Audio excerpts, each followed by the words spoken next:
এবং এই দুর্দান্ত ডিসপ্লে থাকা এই ফোনটি কিন্তু অফিসিয়ালি এই মুহূর্তে বাংলাদেশ মার্কেটে পাওয়া যাচ্ছে এবং এই ফোনটির নাম হলো Honor X9A 5G। ফোনটি আমাদের কাছে অনেকদিন ধরে রয়েছে, সো ফোনটি ইউজ করতে যে এটার পারফরমেন্স কেমন ছিল সেটা আপনাদের সাথে আজকে শেয়ার করব। স্পেশালি এই ফোনটার ডিসপ্লে যেহেতু শক্তিশালী, তার সাথে এই ফোনটার ইউজার স্মুথনেস অর্থাৎ ইউআই এক্সপিরিয়েন্স কেমন ছিল, দেন গেমিং এবং ক্যামেরা পারফরমেন্স নিয়েও ইন ডিটেলস আলোচনা করবো। সো চলুন তাহলে দেরি না করে শুরু করা যাক।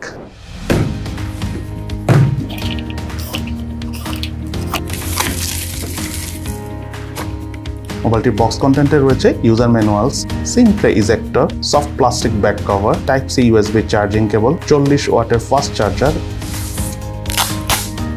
এবং Honor X9A 5G মোবাইলটি।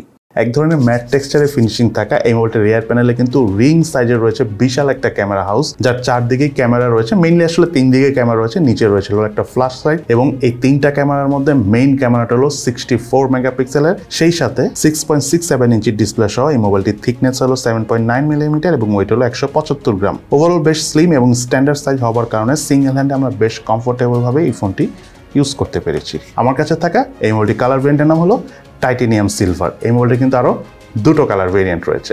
বাটন এবং পোর্টসের কথা বলতে গেলে মোবাইলের রাইট সাইডে রয়েছে ভলিউম রকার এবং পাওয়ার বাটন, মোবাইলটির লেফট সাইডে কিছু নেই। মোবাইলটির উপর অংশে রয়েছিল আয়ার ব্লাস্টার এবং নয়েজ ক্যান্সেলেশন মাইক, মোবাইলটির নিচের অংশে রয়েছিল main speaker, primary mic, USB type C charging port এবং সিম কার্ড ট্রে, যাতে দুটি সিম কার্ড ইউজ করার অপশন থাকলেও নেই কোনো মেমোরি কার্ড ইউজ করার সুবিধা। সেই সাথে মোবাইলে থাকা ইন ডিসপ্লে ফিঙ্গারপ্রিন্ট স্ক্যানারের পজিশন আমার কাছে মনে হচ্ছে একদম ঠিকঠাক জায়গায় রয়েছে। সেই সাথে ফিঙ্গারপ্রিন্ট স্ক্যানারটি টাচ করার সাথে সাথে আনলক করে ফেলছিল। সেই সাথে মোবাইলে থাকা ফেস আনলক সিস্টেমটিও যথেষ্ট ফাস্ট এবং স্মুথ কাজ করে। এছাড়া মোবাইলটিতে ইম্পর্টেন্ট 32টি সেন্সরসও রয়েছে। এই মোবাইলটিতে অপারেটিং সিস্টেম হিসেবে রয়েছিল Android 12 ভার্সন, বাট Android 13 এর আপডেট কিছুদিন পরে আমরা পেয়ে যাব। সেই সাথে ফোনটাতে ইউআই হিসেবে রয়েছিল Honor এর ম্যাজিক ইউআই 6.1 এবং এটাতেও কিন্তু ম্যাজিক ইউআই 7.1 এর আপডেট খুবই সুন এসে যাবে। যাই হোক, এই ফোনটার ডিসপ্লের কথা বলতে গেলে এই ফোনটাতে রয়েছিল 6.7 ইঞ্চি সাইজের ফুল এইচডি প্লাস রেজলিউশন সম্বলিত অ্যামোলেড প্যানেলের ডিসপ্লে, যাতে রয়েছে 1 বিলিয়ন কালার ডেপথ প্যানেল এবং 120 Hz রিফ্রেশ রেট। কার্ভড এই ডিসপ্লেটির রেজলিউশন হলো 2400x1080 পিক্সেল এবং পিক্সেল ডেনসিটি হলো 395 ppi। আউটডোরে সানলাইট কন্ডিশনে আমরা একদম বেশ কমফোর্টেবল ভাবে এই ফোনটি ইউজ করতে পেরেছি, কোনো ধরনের কোনো লো ব্রাইটনেস জনিত কোনো প্রবলেম ফেস করি। ইনফ্যাক্ট রিয়ার প্যানেলে থাকা ক্যামেরা দিয়ে ছবি তোলার সময় আউটডোরে আমরা লো ব্রাইটনেস জনিত কোনো ইস্যু একেবারেই আমরা ফেস করিনি ফোনটার ডিসপ্লে থেকে। সেই সাথে ডিসপ্লে চিন এবং ভেজেল এরিয়ার কথা বলতে গেলে একদম সিমেট্রিক্যাল টাইপের, অর্থাৎ চিন ভেজেল সব দিক থেকেই সমান, যেটা আমার কাছে খুবই ভালো লাগে রিসেন্টলি যতগুলো ফোন এসেছে। সো এই ফোনটা তো আমার অনেক ভালো লেগেছে। তার পাশাপাশি ডিসপ্লে ঠিক উপরেই রয়েছে হলো 5 হোল সেলফি ক্যামেরা এবং এই মোবাইলটাতে রয়েছিল ওয়াইড ব্যান্ড L1 এর সাপোর্ট। এই ফোনটার রিয়ার প্যানেলে এই রিং এর মধ্যে রয়েছে ট্রিপল ক্যামেরা সেটআপ, যেটা আমরা একটু আগে বলেছি, বাট এই মেইন ক্যামেরাটি হলো 1.8 অ্যাপারচারের 64 মেগাপিক্সেলের ক্যামেরা। দেন আরেকটি ক্যামেরা হলো 5 মেগাপিক্সেলের 2.2 অ্যাপারচারের আলট্রা ওয়াইড ক্যামেরা এবং সর্বশেষ ক্যামেরাটি হলো 2 মেগাপিক্সেলের 2.4 অ্যাপারচারের ম্যাক্রো সেন্সর ক্যামেরা। রিয়ার প্যানেলে থাকা মেইন ক্যামেরাগুলোতে ছবি তোলার সময় অবজেক্ট খুব ইজিলি ফোকাস করা যাচ্ছিল। সেই সাথে colour details overall day light কন্ডিশনে ভালোভাবে ধরে রাখতে পারছিল। কালার টোনটা আমার কাছে ওভারঅল বেশ ভাইব্রেন্ট লেগেছে। পোর্ট্রেট মোডে ছবি তোলার সময় এজ ডিটেকশনটা বেশ ভালোভাবে করতে পারছিল এবং ডাইনামিক রেঞ্জটা নাইসলি কভার করতে পারছিল। ছবি তোলার পর বেশ সুন্দর একটা ব্যাকগ্রাউন্ড প্রসেসিং করে, তাই যে কারো কাছে এই ফোনটির ক্যামেরা দিয়ে তোলা ছবিগুলো বেশ ভালো লাগবে। সেই সাথে মোবাইলটিতে হাইস্ট 1080p 30 fps এর ভিডিও শুট করার সুবিধা রয়েছে। মোবাইলটিতে অফিসিয়ালি ওএস না থাকলে মোটামুটি আমরা স্টেবল পারফরমেন্স পেয়েছি। আপনাদের কাছে ভালোই লাগবে টুকটাক ভিডিওগ্রাফি করে, কারণ কোনো ধরনের কোনো রোলিং শাটার জনিত প্রবলেম আমরা একেবারেই পাইনি ফোনটার ভিডিও ক্যামেরা দিয়ে শুট করার সময়। এছাড়াও মোবাইলটিতে আরো রয়েছে স্লো মোশনে ভিডিও শুট করার পাশাপাশি টাইম ল্যাপসের মাধ্যমে ভিডিও শুট করার সুবিধা। এই মোবাইলটার ফ্রন্ট ফেসে রয়েছিল 2.45 অ্যাপারচারের 16 মেগাপিক্সেলের সেলফি ক্যামেরা। সেলফি ক্যামেরাতে ছবি তোলার সময় ওভারঅল বেশ ভালো কালার ডিটেলস ধরে রাখতে পারে। ইনফ্যাক্ট পোর্ট্রেট মোডে যখন আমরা এই ফোনটা সেলফি ক্যামেরাতে ছবি তুলেছি তখন ডাইনামিক রেঞ্জ যেমন ভালোভাবে ধরে রাখতে পারছিল, সেই সাথে এজ ডিটেকশনটাও কিন্তু যথেষ্ট নাইসলি কভার করতে পারছিল। ওভারঅল সোশ্যাল মিডিয়ায় রেডি টাইপ ছবি ওঠার কারণে যে কারো কাছে এই ফোনটা সেলফি ক্যামেরা পারফরমেন্স অনেক ভালো লাগবে। এই মোবাইলটাতে রয়েছিল camera two API support, so আপনি চাইলে ইন ফিউচারে এই ফোনটাতে ম্যানুয়াল ক্যামেরা অর্থাৎ জি ক্যাম ইউজ করতে পারবেন। দেন এই ফোনটা স্পিকার পারফরমেন্সের কথা বলতে গেলে সাউন্ড পারফরমেন্স একদম ডিসেন্ট ছিল, সাউন্ডের ক্ল্যারিটিনেসটা যথেষ্ট ভালো ছিল। তার পাশাপাশি সাউন্ডের লাউডনেস বলেন, বেস বলেন, ট্রেবল বলেন, ওভারঅল আমি মনে করি প্রাইস বিবেচনার এই ফোনটার স্পিকারের সাউন্ডের পারফরমেন্স আমাদের কাছে ঠিকঠাকই লেগেছে। Honor X9A অর্থাৎ এই ফোনটাতে রয়েছিল 5100 mAh ব্যাটারি এবং সাথে রয়েছিল 40 ওয়াটের ফাস্ট চার্জার, এবং এই 40 ওয়াটের চার্জার দিয়ে এই ফোনটি আমাদের সম্পূর্ণ চার্জ করতে অ্যারাউন্ড 1 আওয়ার মতো সময় লেগেছে। তবে এই ফোনটার চার্জ ব্যাকআপ আমরা খুবই ভালো পেয়েছি, স্পেশালি বেসিক ইউজ করে প্রায় 2 দিনের কাছাকাছি এই ফোনটা থেকে চার্জ ব্যাকআপ পেয়েছি, যেটা আমাদের কাছে খুবই ইমপ্রেসিভ লেগেছে। তার পাশাপাশি এই ফোনটা যখন আমরা হেভি ইউজ করছি, স্পেশালি যখন আমরা টানা মুভি টুভি দেখেছি বা টানা গেমিং করেছি, তখন এই ফোনটার স্ক্রিন অন টাইম অর্থাৎ চার্জ ব্যাকআপ পেয়েছি 8 ঘন্টা থেকে প্রায় 9 ঘন্টার কাছাকাছি।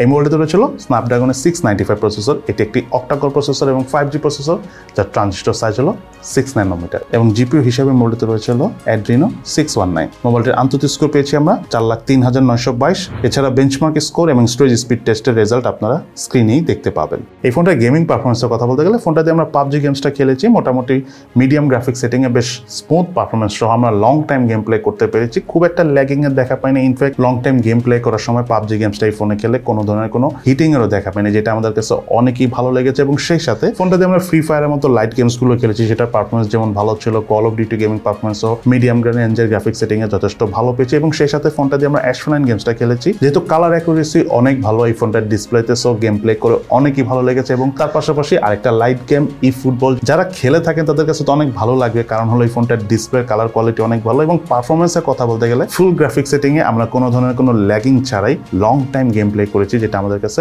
অনেকই ভালো লেগেছে। এবং এই ফোনটি বাংলাদেশ মার্কেটে একটি ভেরিয়েন্ট এসেছে, সেটা হলো 8GB RAM 256GB storage variant, যার র্যামের টাইপ LPDDR4X, স্টোরেজ টাইপ হলো UFS 2.2, এবং এই ফোনটার অফিসিয়াল প্রাইস হলো 36,999 টাকা। এবার চলুন আমরা ফোনটার কি ল্যাকিংস পেয়েছি ইউজ করতে যে, এবং তার পাশাপাশি ফোনটার কি বেস্ট সাইড ছিল। প্রথমে চলুন আমরা জেনে নিই এই ফোনটার কি ল্যাকিংস অর্থাৎ দুর্বলতা রয়েছে।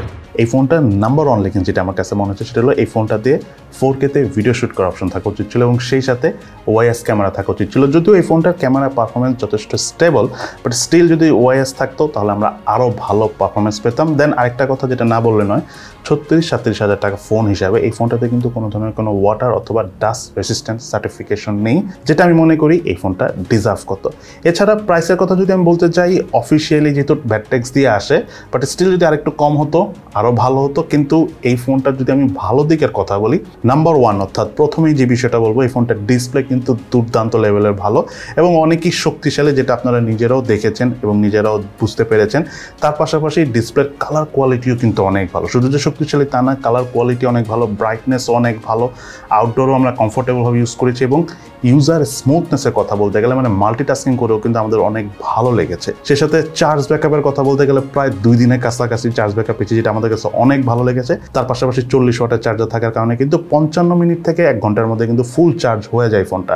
সো মোটামুটি একটা ফাস্ট পারফরমেন্স পাওয়া যায় ফোনটা যখন আমরা ডিসপ্লের কথা চিন্তা করি এবং চার্জ ব্যাকআপের কথা চিন্তা করি সেই ক্ষেত্রে। তার পাশাপাশি ফোনটা দিয়ে যখন আমরা গেমিং করেছি, gaming performance of butter smooth ছিল যদি আমি এই রেঞ্জের ফোনগুলোর সাথে কম্পেয়ার করি অফিসিয়ালি অন্যান্য ফোনের সাথে। আপনারা গেমিং সেকশনে জেনে ফোনটার গেমিং পারফরমেন্স আমরা কেমন পেয়েছি সেটা দেখে নিন, আইডিয়া হয়ে যাবে। এবং তার পাশাপাশি ফোনটার ক্যামেরা পারফরমেন্সও কিন্তু খুবই ভালো ছিল। ক্যামেরা দিয়ে তোলা ছবিগুলো স্যাম্পলসও আমরা আমাদের ভিডিওর মধ্যে একটু আগে কথা বলেছি বা দেখিয়েছি, সেখান থেকে দেখে নিন, আইডিয়া হয়ে যাবে। সো ওভারঅল আমি যে কথাটা বলতে চাচ্ছি, এই ফোনটা আসলে কাদের জন্য কেনা উচিত হবে, সেটা হলো যারা মেইনলি লং টাইম অর্থাৎ লং লাস্টিং একটা ফোন নিতে চাচ্ছেন, ইউজার স্মুথনেসটা অনেক প্রয়োজন, ল্যাগ ফ্রি কমফোর্টনেস চাচ্ছেন, তার পাশাপাশি ফটোগ্রাফি ভিডিওগ্রাফি করেন এবং স্লিম একটা ফোন চান এবং শক্তিশালী ডিসপ্লে চান, তাদের কাছে আমি মনে করি Honor X9A 5G ফোনটি officially right now one of the good choice নেওয়ার মতো ফোন। সো বাকিটা আপনাদের ইচ্ছা, চিন্তা ভাবনা করে ডিসিশন নিয়ে দেন আপনারা চাইলে এই ফোনটা নিতে পারেন। সো এই হলো আমাদের আজকের ভিডিও। কেমন লাগলো আপনাদের কাছে Honor X9A অর্থাৎ এই মোবাইলটি, সেটা কিন্তু অবশ্যই ভিডিও নিচে কমেন্টস করে জানাবেন। সো সবাই ভালো থাকেন, সুস্থ থাকেন, ইনশাল্লাহ দেখা হবে ফিউচারে।